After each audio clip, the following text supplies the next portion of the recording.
Welcome back again to the session 2. So we'd like to welcome Associate Professor Vaidul Biswas ji onto the board. And it would be a great pleasure to understanding integration of the all sustainability aspects in decarbonization of Indian transportation system. So it will be a great pleasure for every one of us to, and personally for me, to introduce Associate Professor Vaidul Biswas, who is a Deputy Director of Sustainable Engineering Group, Cotton University, and a co-leader of Research Program 3 of HILT CRC. Vaidul was trained as a mechanical engineer, researching the performance of diesel engine using biofuel. Then he has gradually diversified his research to engineering for sustainable development, an interdisciplinary field. He has a master's in environmental technology from Imperial College London and a PhD in sustainable futures from University of Technology, Sydney. Vaidul teaches and coordinates a core undergraduate engineering unit, Engineering for Sustainable Development at Cotton University. He has so far carried out extensive life cycle assessment and sustainability related research on Australian agriculture, alternative fuels, building and construction, manufacturing, mining and water sectors for the Department of Climate Change, the Grains Research and Development Commission and Department of Agriculture and Food for Western Australia, University of Western Australia, Department of Primary Industries, Victoria, Meat and Livestock Australia, Worley Pearson and Water Corporation Enterprises, then Connect and Recom Engineering, Cedar Woods, Healthcare, and Department of State Development, Cockburn Cement Limited, Waste Authority Western Australia, and Woodside Engineering Group. And the list goes on when we are listing it out.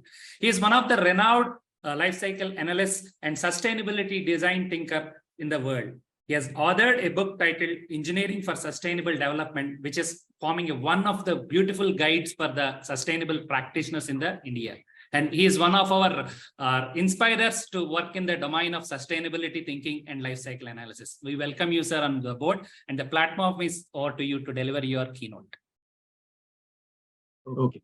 Thank you very much, Dr. Ravi Chella, for your inspiring word and for giving me this opportunity to talk to this insightful and useful and important session on decarbonizing India's transportation system.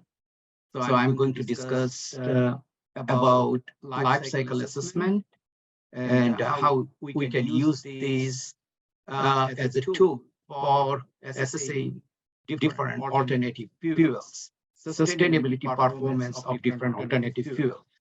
So hopefully all of you are hearing me well, so there is no transmission issue. So I'm sharing my PowerPoint slides with you.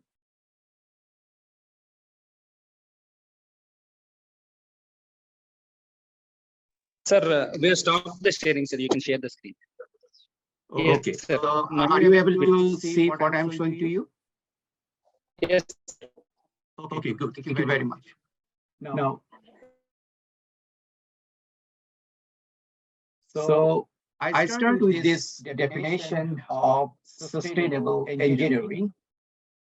Sustainable engineering, the engineering context of sustainability involves the design and management of sustainable technology, research into. Sorry to Pardon, there please? is an echo coming in the voice, sir. Oh, echo, because echo. 2 times it is being repeated.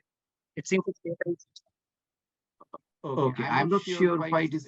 Everything is white here. Echo is coming. It might be 2 speakers switched on, sir. It's like speaker and an output were switched on. Okay, let me check. Are you hearing me now? Yes, sir, but still the echo is continuing. Yes, sir. We are able to hear you, sir. Oh, you are able to hear us. Okay. Yes, I don't know why it's happening.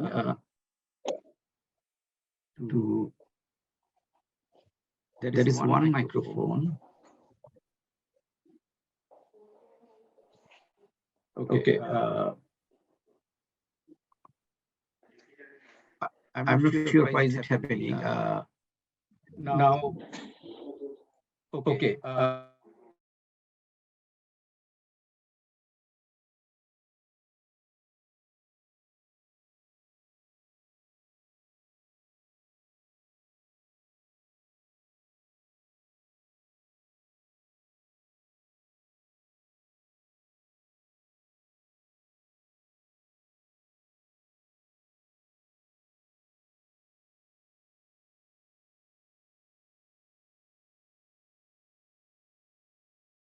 social, economic strategies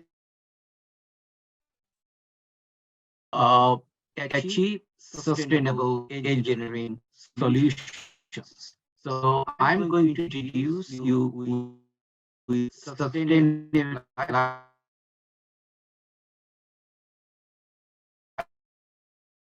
sustainability framework management and life cycle to determine triple bottom or sustainability indicators of different.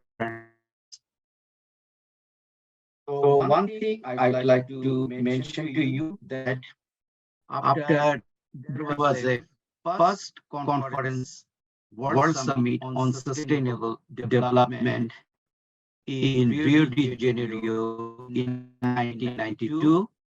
After this,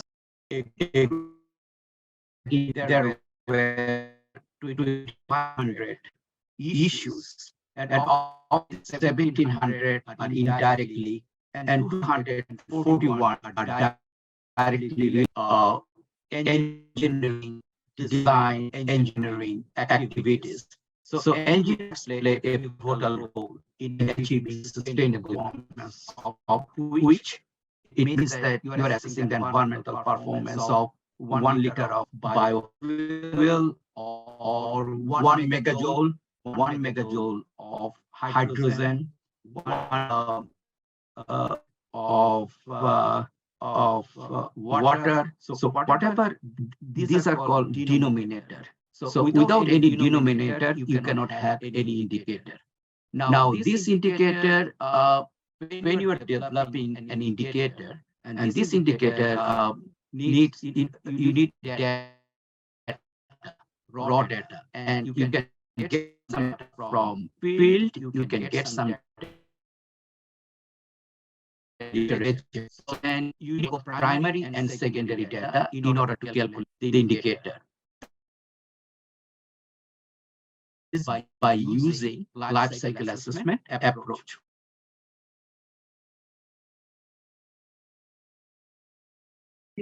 Sir. Yes, please. We are again getting the echo. You're getting Like 2 times we are hearing the same I don't know. words. It did not happen before. I don't know why this echo is coming. It looks like a speaker output is switched on, sir. The speaker is switched on. Like you're lecturing, and again the output which is coming from a system is again heard here. Let me. Sorry for the inconvenience. I don't know.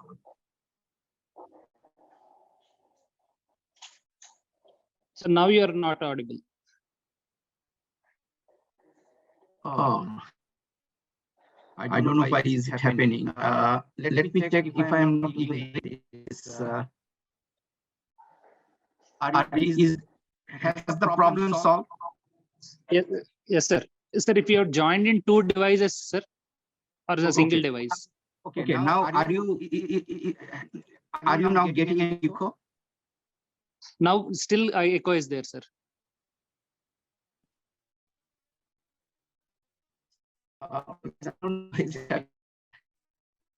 I'm sorry, I did experience this situation before. That is why this.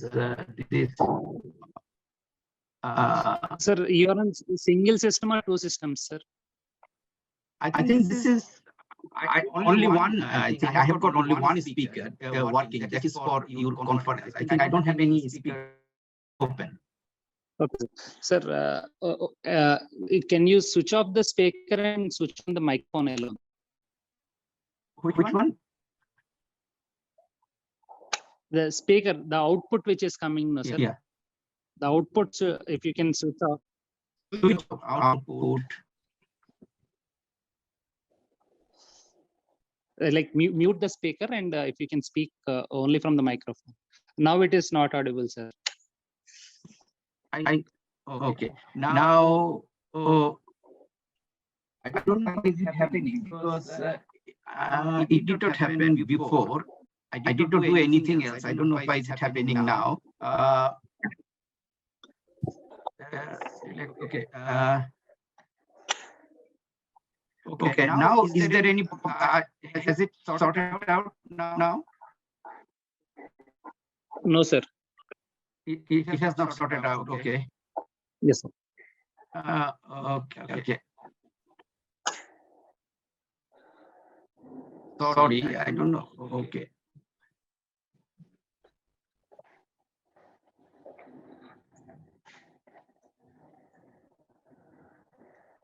Has it sorted out?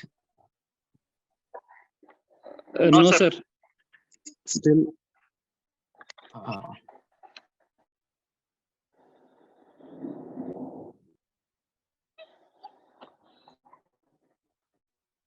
you, is there,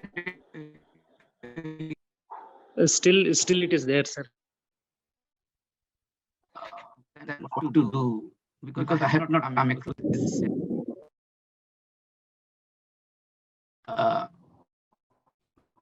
Is there any way? Sir, sir, you joined from the system or laptop, sir? No, this is the laptop. Our Mac, we have got workstation, Carnegie University. I'm joining from.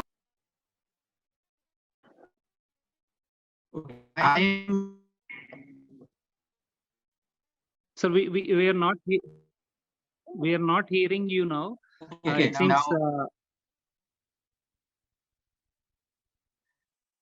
okay. sir, it's Because your I also background heard is echo. also- The previous speaker, when I was listening to him, who spoke, I also, there was echoing as well.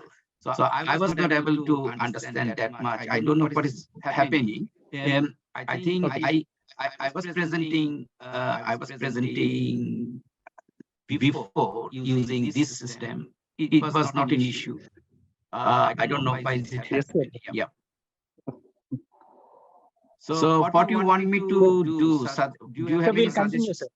I can continue. No, sir, we'll So what I continue. will do, I will speak very slowly. I will speak. Yes, sir. I will not be loud, but I will be slowly. I will be speaking slowly so that it's okay.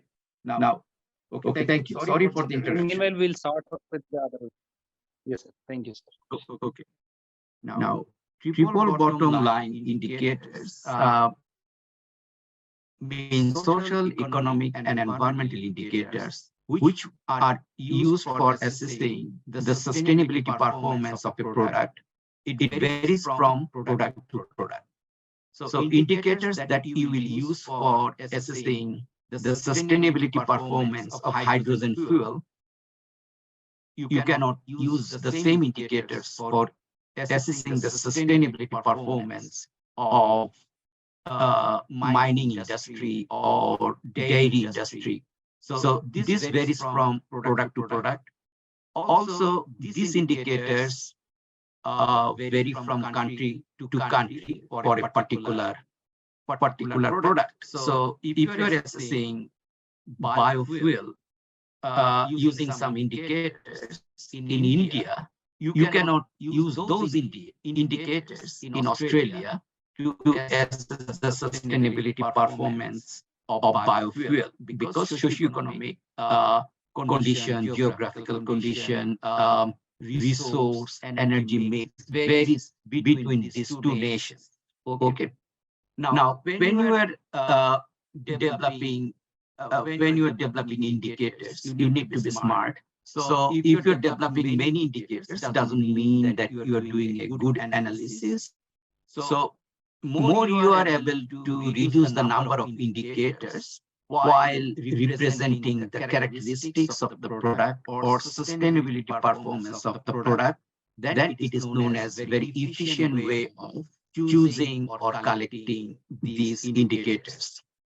In our case, what we do and what we do that we firstly we select some indicators through literature review and then we engage people in the relevant area, those who are expert in this area. In the case of biofuel, we try to get people from agricultural industries, petroleum industries, academic researchers, or fuel industries, energy industries. So they give us feedback and that yes, if these indicators are relevant or not.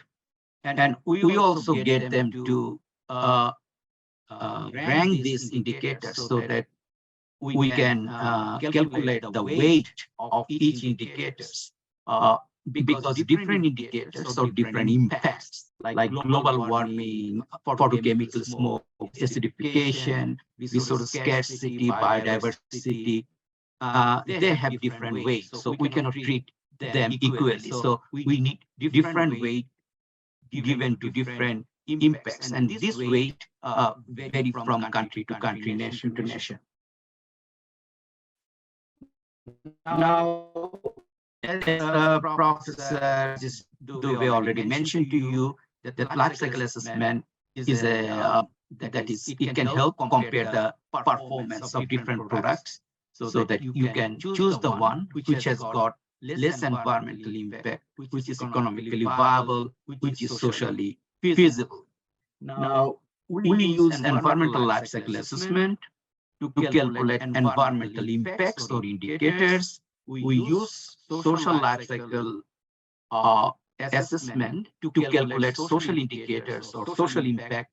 We use life cycle costing for calculating economic indicators or economic impacts. So once we have calculated all these triple bottom line indicators, we can integrate them to a one single score, and that is known as sustainability score. And we have got a formula, we have got a framework, and we have got a methodology that enables us to integrate all triple bottom line indicators to one score so that every product will have their own sustainability score. So life cycle assessment can help improve the system. Means that it can help you identify who is the culprit. Culprit means which process or which input actually accounting for the significant portion of environmental impact or social impact or economic impact, which item is in fact increasing the cost. So once you have identified triple bottom line or social, economic, and environmental hotspots, now you can prescribe medicine.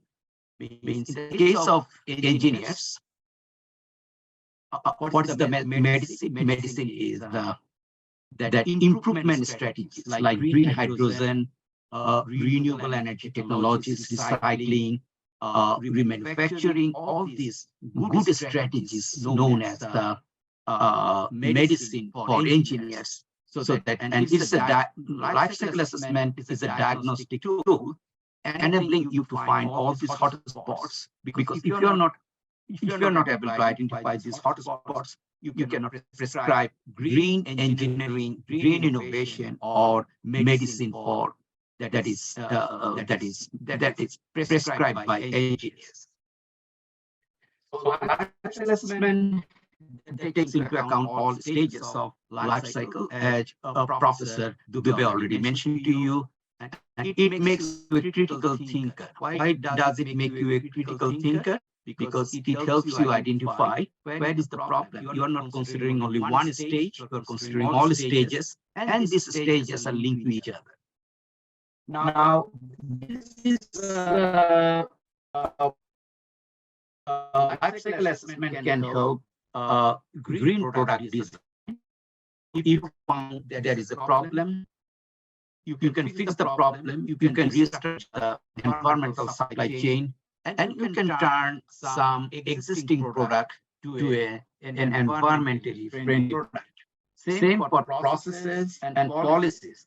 Policies, I remember that about 14 years ago, I got a call from Australian Bureau of Broadcasting, ABC, and they interviewed me. They told that time Australian government was phasing out in incandescent lamp and introducing compact fluorescent lamp. There was some opposition from the public because this compact fluorescent lamp has mercury. So, and it is difficult to recover mercury from the compact fluorescent lamp. So I was not able to give any comment because I have not done any LCA. Fortunately, I got a student from chemical engineering department and who did the LCA of incandescent lamp and compact fluorescent lamp.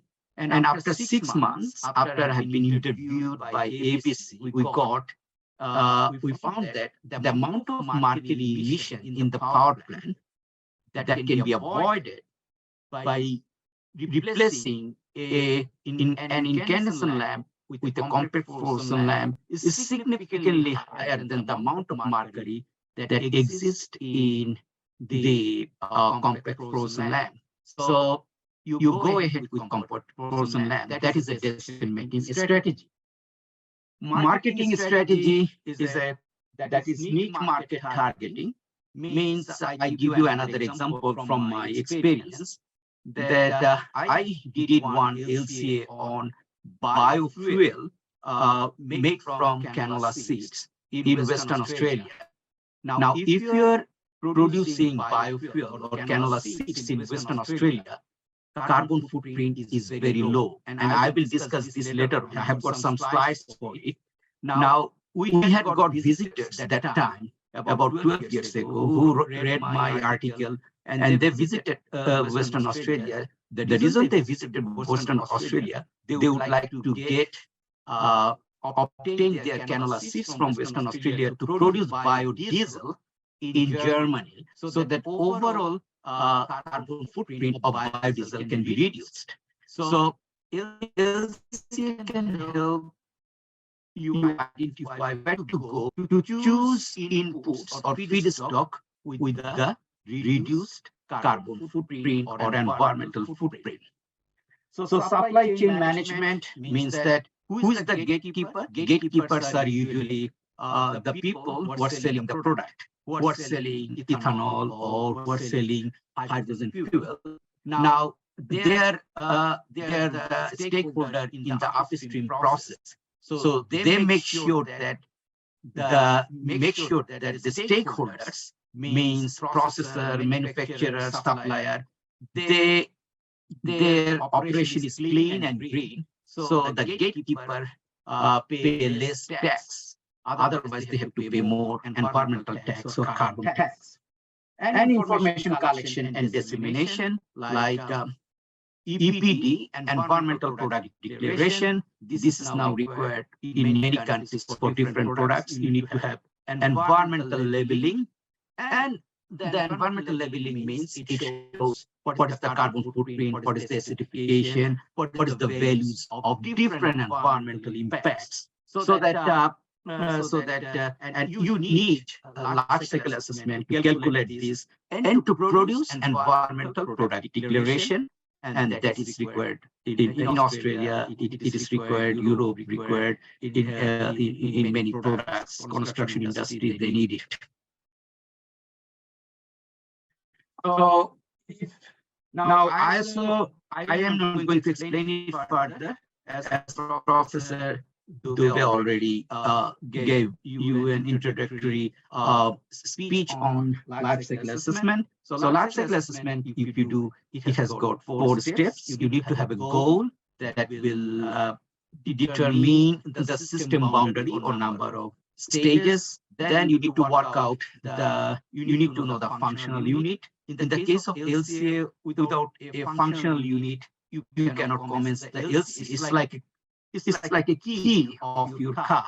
Means that helps you in the mass balance. Like if you're doing the life cycle assessment of biofuel, you need to have a functional unit, like 1 liter of biofuel or 1 mega cube biofuel.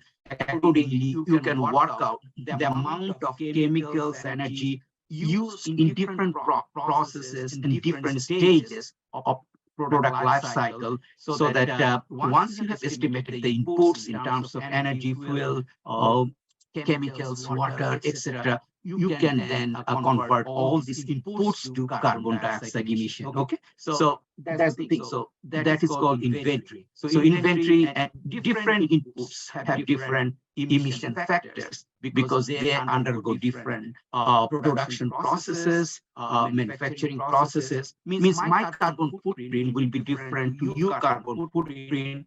Means my emission factor will be different to your carbon emission factor because we consume differently. So similar to inputs that are used for producing a product will have different emission factors. So once you have developed the inventory, you need to multiply the inputs by corresponding emission factors to determine the emissions. And some of these emissions causes global warming, some of them cause acidification. So you can then calculate different impacts resulting from the production of a product. Okay. Now I'm giving you an example. This work I have done about 13 years ago, and it was published in a high impact journal, more than 10, I think 11 at the moment, Environmental Science and Technology. And this work I have done in collaboration with the Department of Agriculture and Food, Western Australia, and the University of Western Australia. Now, University of Western Australia and Curtin University had a marriage relationship in a way that they provided me the data, and I used their data in life cycle assessment to calculate the carbon footprint. Now, you can say that why we have calculated the carbon footprint, because that time Australian government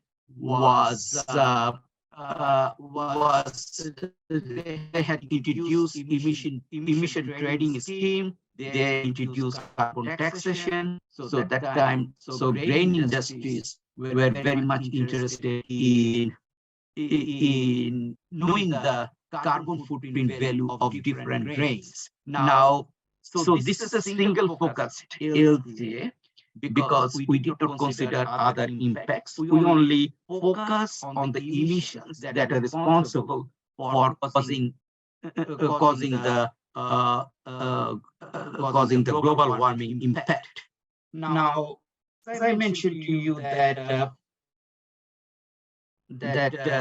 these are the drivers. As I mentioned to you that we need to have a functional unit. Now, the functional unit, we have chosen megajoule instead of liter. Why? Because the purpose of the fuel is to give us service, to give us energy. So that if we have considered liter, because 1 liter of biodiesel is different to 1 liter of petrol. But if we consider megajoule as a functional unit, so we two different types of fuel with two different amount can provide you the same service. So that's why we consider megajoule as a basis of functional unit. So in this case, what we have done, that calculate the life cycle global warming potential of the combustion of 1 megajoule of biodiesel used from canola seeds manufactured in southern Western Australia. So we have specifically mentioned southern Western Australia because the emission, nitrous oxide emission, that is a very powerful greenhouse gas. At the moment, it is 265 times powerful than carbon dioxide. And this emission varies from place to place, country to country. So it is region specific, it is area specific. So, and that's why we have specifically mentioned South Western Australia. Now there are 3 stages. We consider the emission from 3 stages, like emissions from pre-farm. Pre-farm means that the activities that are happening before the farming activities, you need to produce fertilizer, herbicide, etc. before farming. So this is known as pre-farm, and on-farm means emissions from farm or machinery that is happening during the cultivation or harvesting stage. And once you have harvested the canola seed, then you need to convert it to canola oil, then canola oil to biodiesel. So all these processes are known as post-farm stages. So there are three stages: pre-farm, on-farm, and post-farm stages. And why do you have? Because the reason you need to break down the emission in terms of stages, because to identify which stage is causing the most emission, then you need to further go into more detail why that stage is considering contributing to the most emission. You need to go to the inventory. You need to have a detailed breakdown of emissions in terms of inputs that will give you the basis for higher carbon footprint in a particular stage. Now, this is a gas.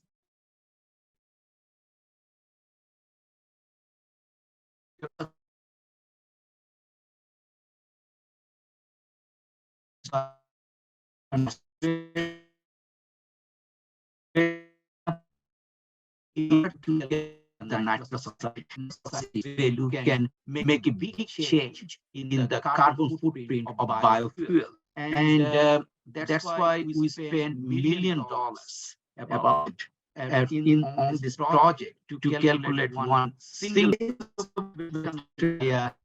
emission factor is less than emission factor of nitrous oxide is 50 times less than the IPCC default value. That's why the emission from biofuel production in Western Australia is significantly less compared to other regions across the globe. So that's why I always tell, if you want to produce green biofuel, come to Western Australia, because the soil is different. It has got small amount of denitrifying bacteria releasing small amount of nitrous oxide, and that is actually causing and that's why the nitrous oxide emission is reduced, and the biofuel that is produced from Western Australian soil is much more environmentally friendlier than the biofuel that is produced in European countries. Like Krugen, who got the Nobel Award, in his LCA, he will find that actually biofuel has got more carbon footprint than the conventional fuel. Why? Because the emission of nitrous oxide from the application of urea fertilizer is very high in European countries. So European climate, and that's why the biofuel has got more carbon footprint than conventional fuel. So you see that if you are using this is a data we use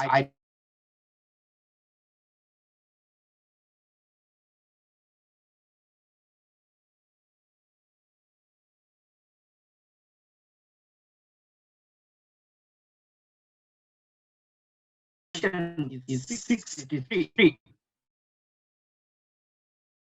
value, it is reduced to 37. That's why we need to use local value other using doing the LCA of biofuel. So if you see here, nitrous oxide is if we're using IPCC value, nitrous oxide is the culprit or hotspot. But if it is if we are using local value, I showed you the gas chemometograph that was used to measure nitrous oxide on the ground. If you're using the local value, then it is not the nitrous oxide emission, it is the fertilizer production causing the most emission.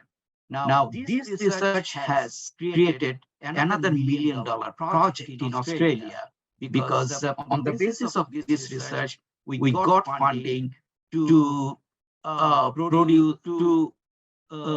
work on crop rotation system. Crop rotation system means that you grow nitrogen fixing crops like legume in the first year, so that in the second year there are enough nitrogen in the soil, so you avoid the use of chemical fertilizer.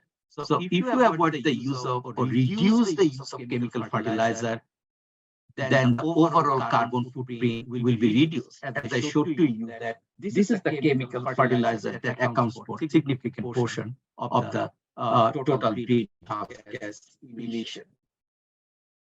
So if you're comparing the total, like there are different blend. If you're using 100% biodiesel, 20% biodiesel, or 100% diesel, so in the production stage, you will find that biodiesel production is much more carbon intensive than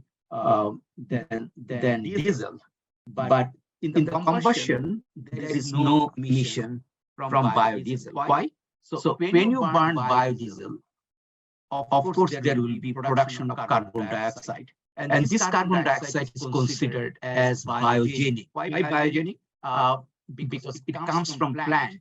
So any emission that is resulted from the combustion of plant is considered zero. The reason it is considered zero because that emission will be sequestered by the forest, trees, etc. So in the case of biodiesel combustion, carbon dioxide is considered zero. That's why there is no emission from 100% biodiesel. Now, in the total, you will find that 100% biodiesel, if you compare until the end of life cycle, which is the combustion of 1 gigajoule of biodiesel, you will find that the emission will be significantly reduced by replacing diesel with 100% biodiesel. So these are some conclusive messages. Now, life cycle costing. Now, we have discussed the application of life cycle, environmental life cycle assessment, which is single focus that and in biofuel that help us calculate the carbon footprint. That's why it is a single focus field here. And we found out the hotspot, and hotspot means the input accounting for the significant portion, and it helps determine mitigation strategy, which is the crop rotation system. So and we practically proved that or demonstrated that yes, life cycle assessment is a decision-making tool. And now, in the case of life cycle assessment, we also consider life cycle costing.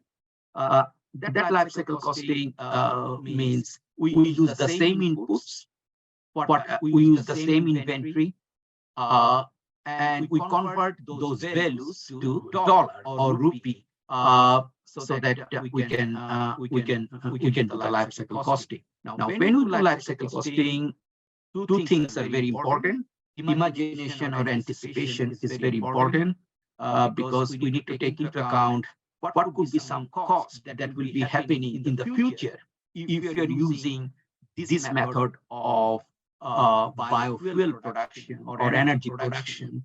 So there will and the operational cost, maintenance cost, production cost, etc. Everything will vary from fuel to fuel. So the future cost that you are considering for hydrogen will be different to the future cost that you are considering for biodiesel. So this will vary from.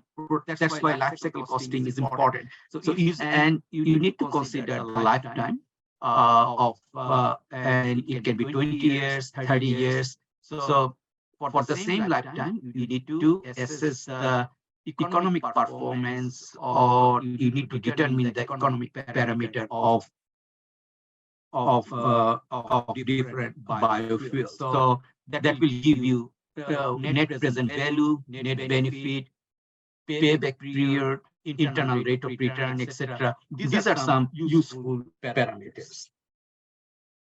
But there are some problems with LCC because when you are in because your situation may change in the future. Another COVID will come, another war will come, we don't know, and what you are anticipating now may be changed. Although this is a limitation, but something is better than nothing. That you can that is life cycle costing will help you in the decision making process, because you have got five. You may have five environmentally friendly options, but you need to choose the one which is more economically feasible compared to other options. In that case, you need to do life cycle costing in addition to environmental life cycle assessment. So, and the life cycle costing and environmental life cycle assessment are two important tools that are used in the eco-efficiency framework. Eco-efficiency framework means that you are doing more with less. You are reducing more environmental impact with less cost. Okay. Now, a good number of research we have done using this eco-efficiency framework. So you have got, if you look at the cursor, so you need to determine environmental impact. You need to determine the cost. Now, one thing I would like to tell you that and these are known as portfolio. I have not given you these equations because these are very complicated, large equations. But you need to use the output from environmental life cycle assessment and life cycle costing. Once you have got this output, you can use a series of equations to estimate this portfolio position. So this is one product, this is another product. So you know that environmental portfolio, economic portfolio.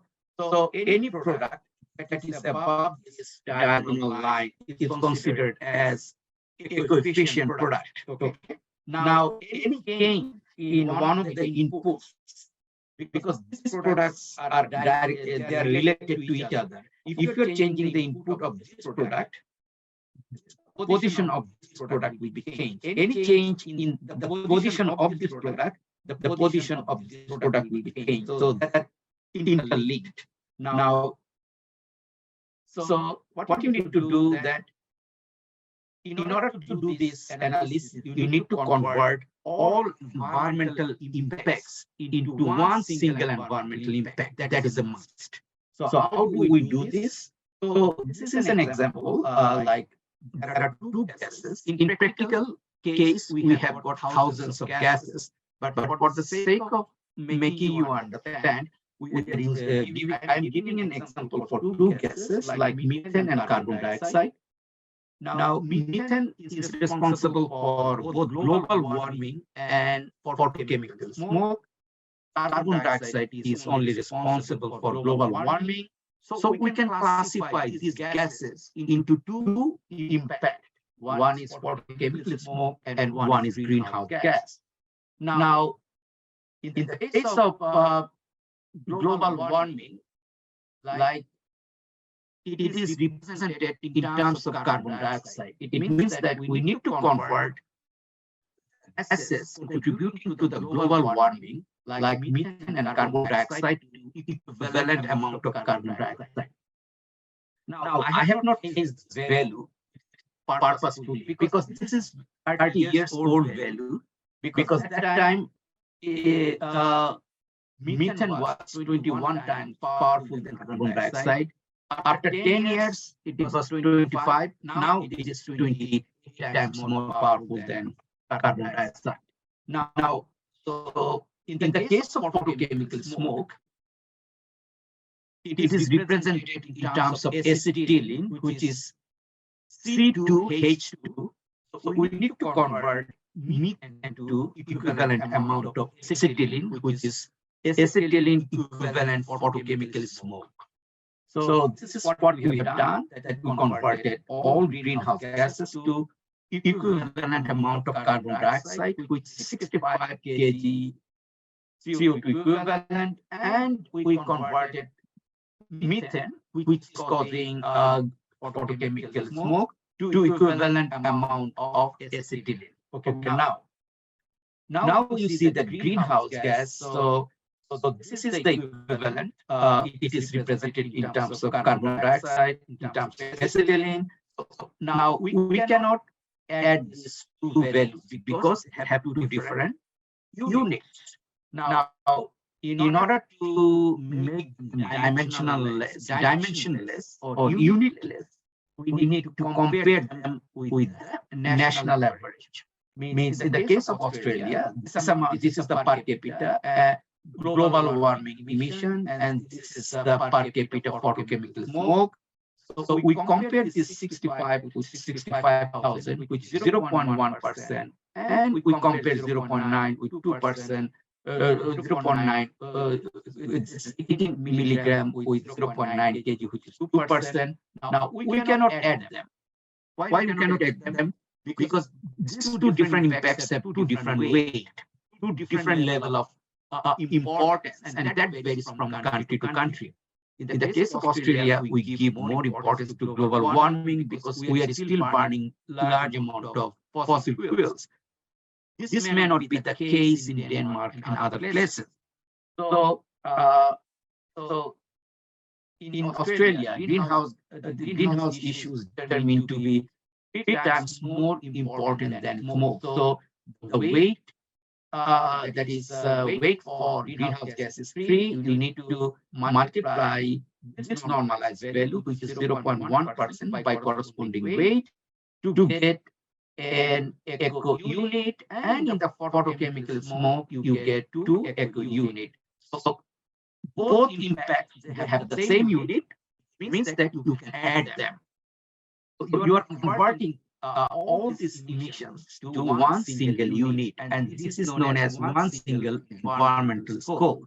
So in order to do the eco-efficiency analysis, you need to convert all impacts to one single environmental scope. Now, once you have done this, there are a good number of formulas. So this is one of my students a long time ago. Now, this is already available online. Now, there are a good number of formulas, and these formulas are used to calculate the portfolio position using that single environmental value. Then we did the normalized cost. These are different options. If you see that CP1, CP2, CP3, CP4, using this framework, we would like to we determine that which option is more eco-efficient. These 3 options are eco-efficient because they are above the diagonal line. So this option, if you see, it is exhaust gas recirculation system, because exhaust gas has huge amount of heat. It can be recovered, reused for supercharging and improving the efficiency of diesel engine. Or if you see that solar panel strategy that can reduce carbon footprint from diesel conversion and etc. It can replace diesel.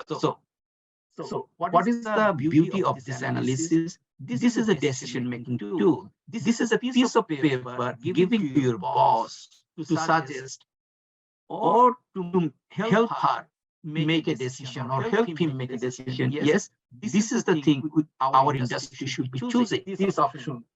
Okay, that's the thing. That's why, and you need, now if you go to social life cycle assessment, in the case of social life cycle assessment, you follow the same procedure that you have followed for environmental life cycle assessment: goal, scope, life cycle inventory, impact. So in the case of social life cycle assessment, what happens is that the goal is to determine the social impact, not the environmental impact. The inventory is not chemical.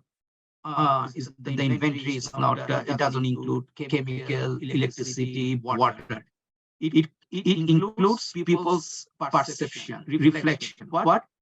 Fair, unfair, agree, disagree, satisfied, not satisfied.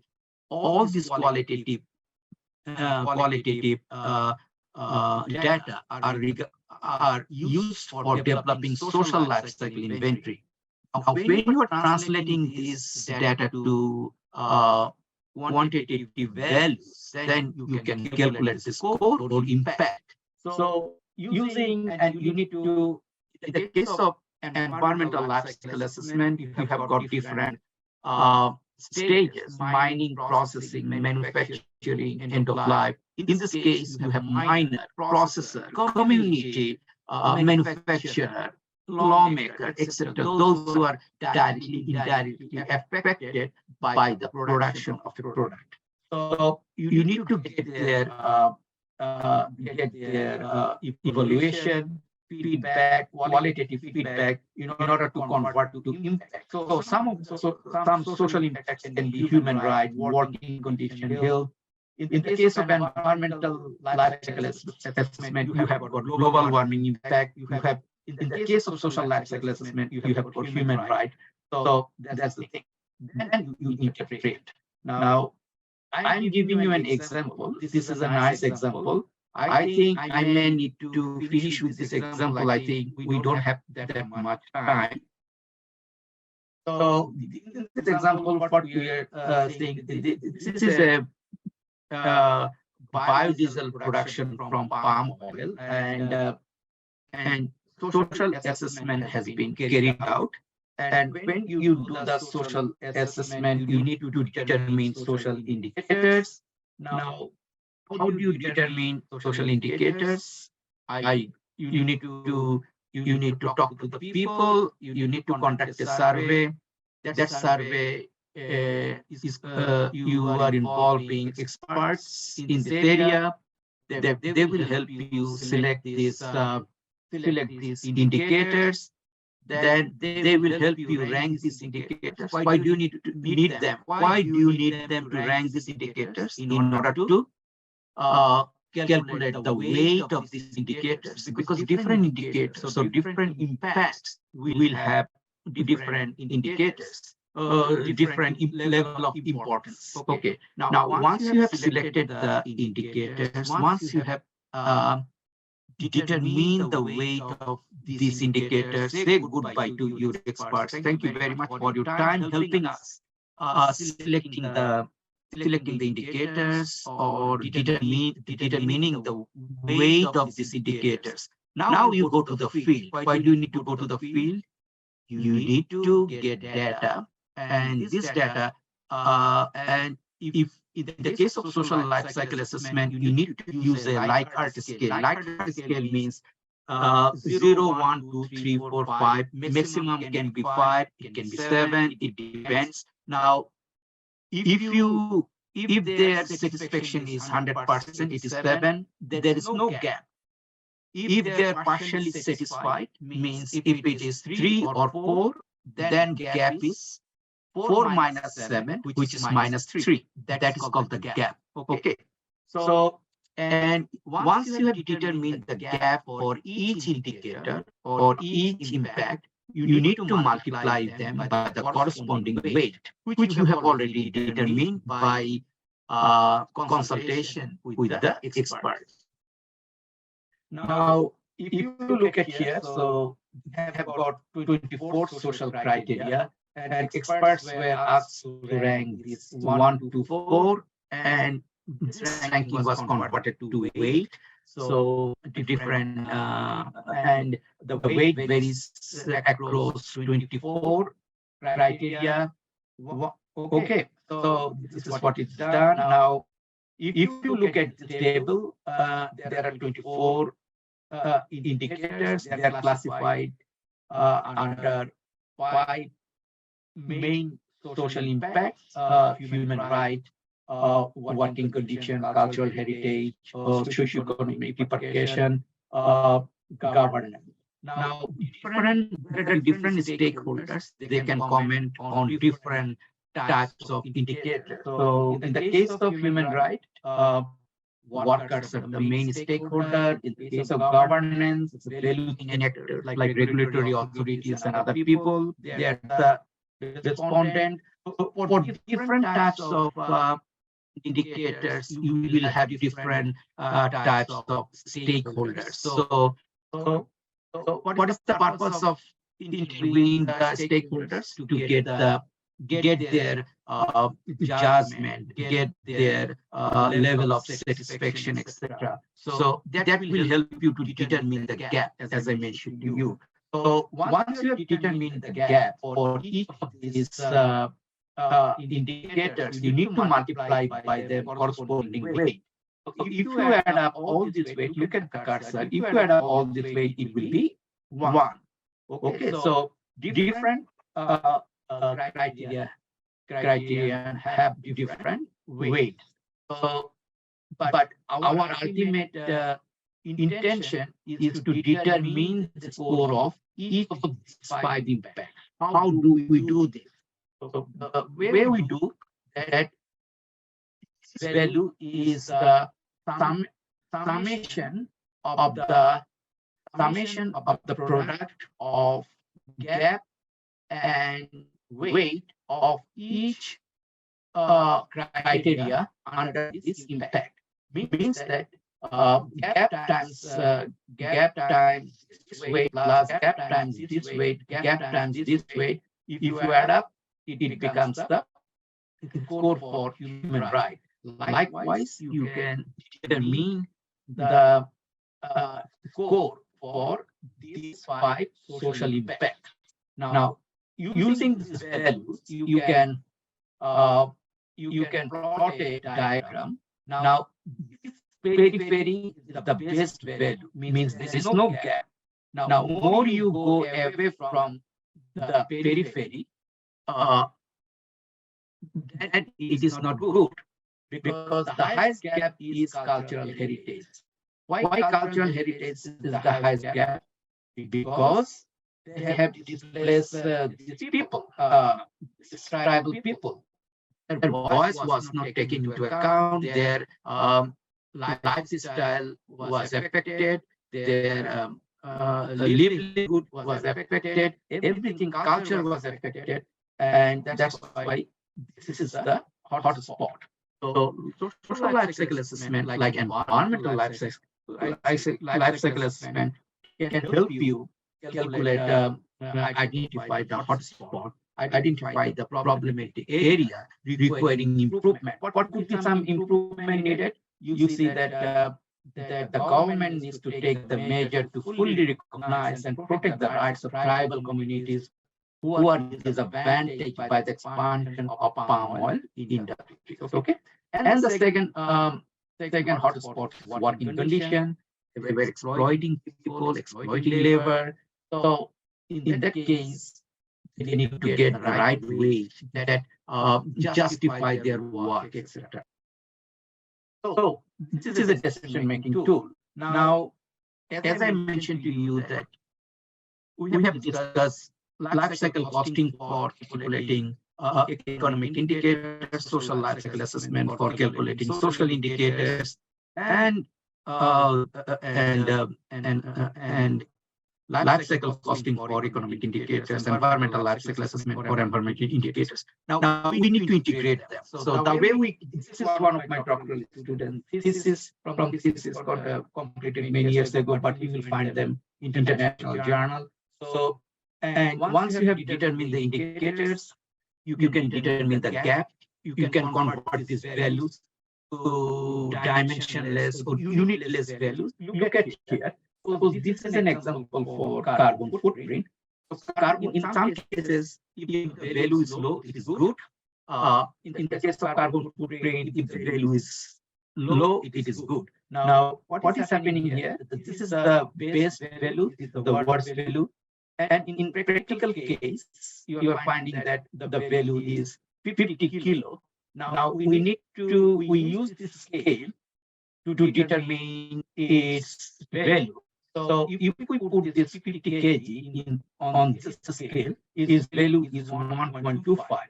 So base value is 5, and which is 20 kg of carbon dioxide, and this 50 kg of carbon dioxide is 1.25. So 1.25 means it requires huge improvement. Means that in order, and there is a gap. And what is the gap? Gap is 1.25 minus 5, which is minus 3.75. That is the gap. So what we do in integrated sustainability framework, we convert all these social, economic, and environmental values to gap.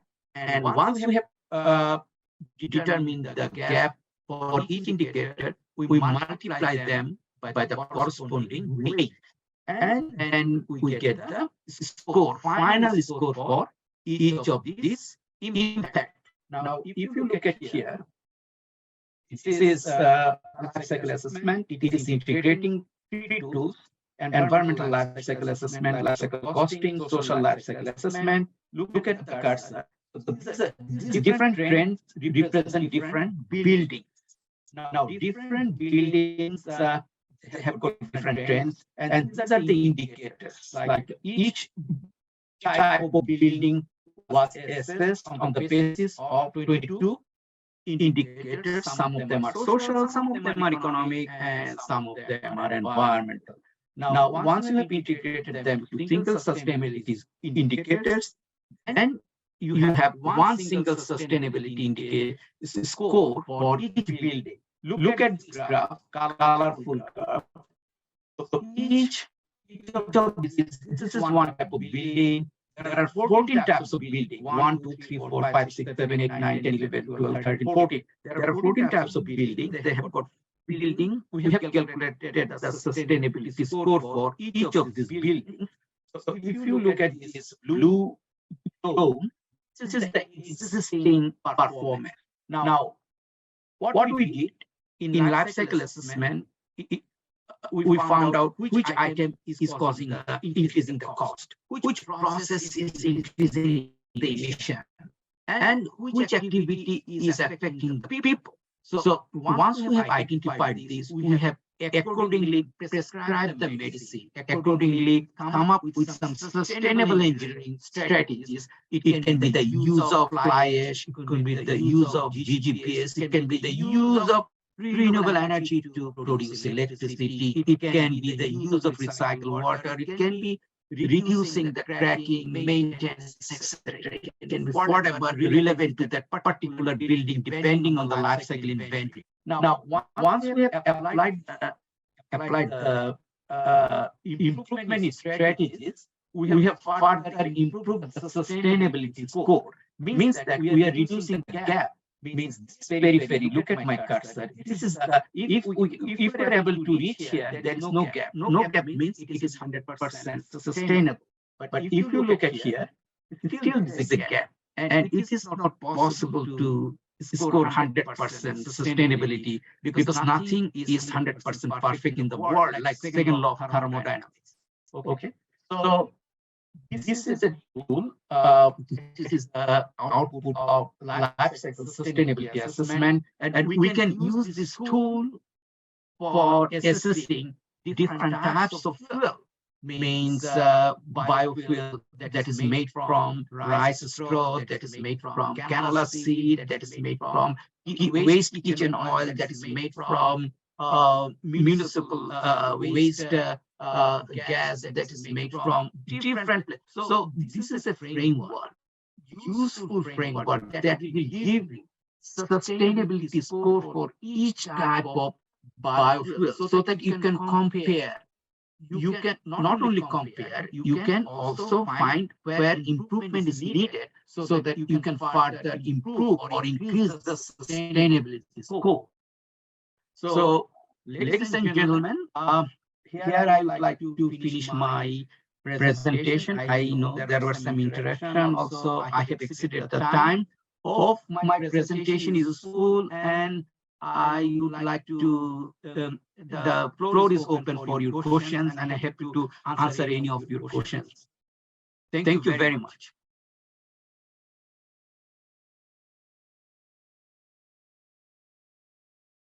Thank you very much.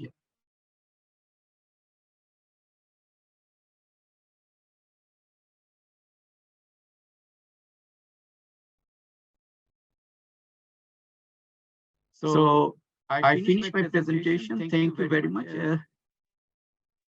Is there any question from the respected participants?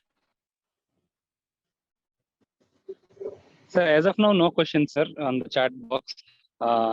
Participants, feel free to ask the questions so that we'll have a discussion. You can unmute yourself and ask even. Okay, would you want me to? Oh, So there is a question, sir. It is. Oh, no, my one is mute. It is. My one is unmute. Is there any question from the participants? Yes, sir. Is they consider solar energy for crop generation? And, how to calculate the energy economics? So two questions are there. Okay, two questions. What is the first question? If you could kindly Sir, tell me. What is the? So is the calculate the energy economics? So one second, sir. I'll ask him to unmute and Sachitra Kumar Ratha, you can unmute and ask the question to the speaker. So good afternoon. It's a very Good afternoon. Yeah. informative presentation.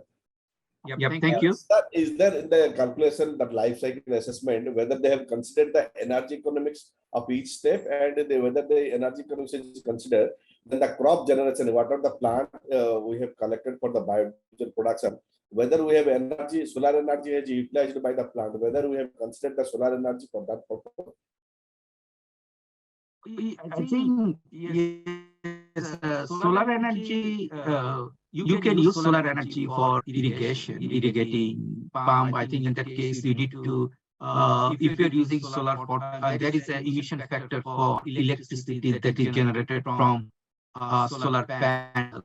In our case, we considered in Australia they're using diesel for running farm power and farm machineries like for swathing, cultivation, for harvesting, for seeding, all this information for all these activities they're using. So we took into account the emission resulting from the production and combustion of diesel used in the farm machinery. But if you'd like to use solar photovoltaic panel to generate electricity to run this machinery, of course there is emission factor, because nowadays we have got very good emission factor database, and since we are approaching all countries are trying their best to reach net zero emission, photovoltaic technology is used excessively, and there are emission factors for different types of photovoltaic panel, different types of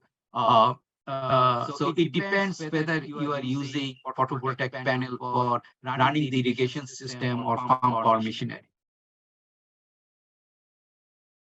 Have I answered your question? Yes, sir. But for this calculation, the life cycle assessment, that energy economics also required to consider. So energy economics, instead of your conventional fuel you have used for this production and this process, if you will hypothetically you can correlate with the solar energy, means you will get the energy value more in the biodiesel. No, energy. So energy means it doesn't matter what is the source. Energy, it varies from product to product. Okay. Energy, but because 1 gigajoule of energy you need for some products. So that one gigajoule of energy can come from biofuel, and that can come from solar energy, that come from other sources.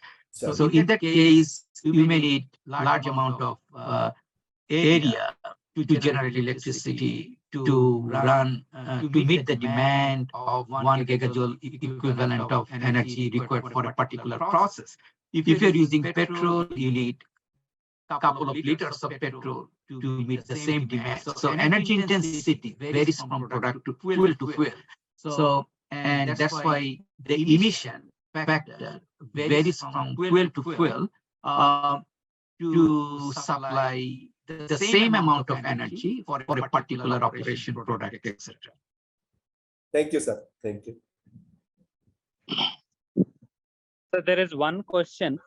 The holistic framework is very interesting as it covers all three pillars for sustainability. However, the data requirement for such analysis is high in quantity and quality. How should the stakeholders who are less aware of these frameworks could be encouraged to keep records for making appropriate inventory? Good. I think those were this is the tasks of the people who are working on life cycle assessment. Okay. Now it is their task to calculate. It is their task to interview people. It is their task to organize consensus conference. It is their task to revise or update the data on a regular basis. Okay, so the data, current data will be obsolete after 5 years because technology is changing, socioeconomic condition is changing, political situation is changing. So that's why it is the stakeholder. It is a task of life cycle assessment practitioner to engage stakeholder in the discussion process. So it is nothing to do with the unawareness of stakeholder, because stakeholder, they have their own job, own things. You got my point. Yep. So audience,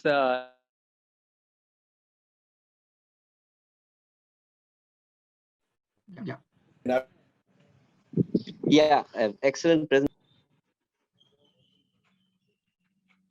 I'm not hearing. Sorry.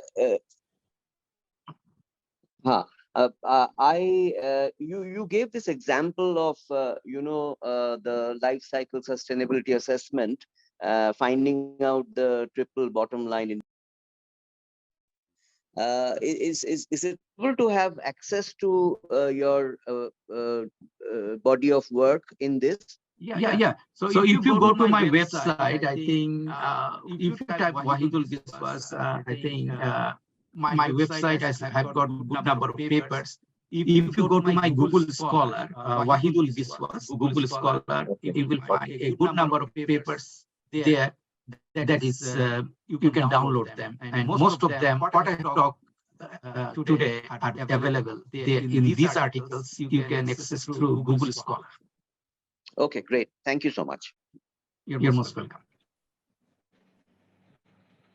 so participants, any other questions? Just a couple of seconds, we'll wait if you are asking questions. Otherwise, this would be a time to wind up.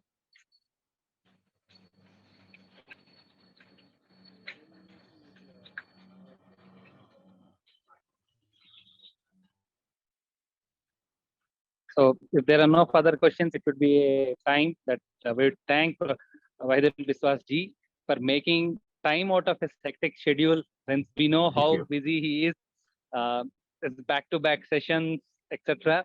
And we would love to hear him again and again, because he's one of the key persons in creating the task forces as well as the think tanks in sustainability domain and life sciences, life cycle assessment. So we thank you, sir, for making a valuable session over here, and we would like to hear from you from the next session. Thank you. Thank you very much, Dr. Ravichandra, and my respected colleague, Professor Rajesh.